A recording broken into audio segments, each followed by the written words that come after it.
Rachel Lee. Fellow Toastmasters, Bill, it was such a pleasure to hear you speak today, and though we have never met face to face, it was an honor to meet you here on our Zoom.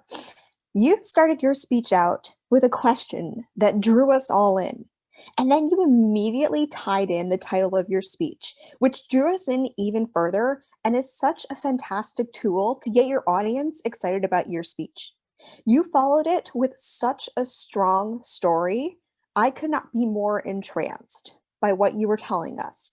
You described the smallest of details to the point where I felt like I was there with you, and I haven't been in a hospital very much in my young life.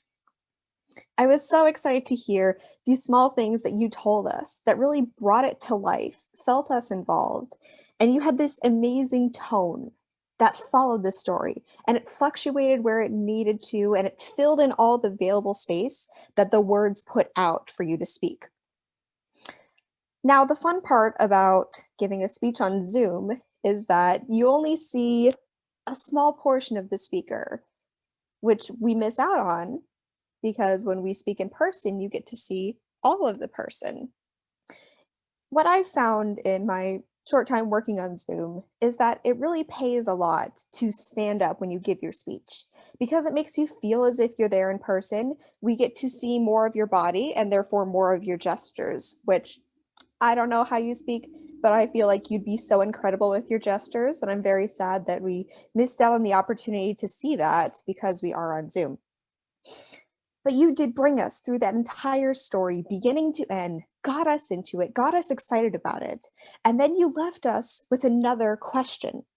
Then you brought in numbers, which is perfect because you already gave us the creative speech that intrigued us. But then you brought in the logical numbers to tie us in even further, which for people who are left brain versus right brain and vice versa is a fantastic way to get everybody involved.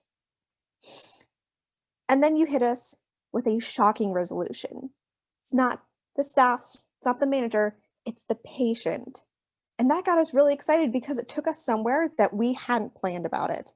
And you spoke really relevant truths to what's going on today. The fact that you actually picked up and held up your cards was fantastic to have that little prop. And it reminds us how important these small gestures are. For instance, when I was in high school, I did a similar task where I spent a Disney trip just handing out cards to cast members with their names on it who had helped us there. And that's a tradition that I've continued for every Disney trip that my family took afterwards. And I even have little postcard thank you cards that I hand out to cast members now. Because you're right, this small act really does make a difference. And it's not something that people know or realize, but it's something that should be shared forever. Thank you all. Thank you, Rachel.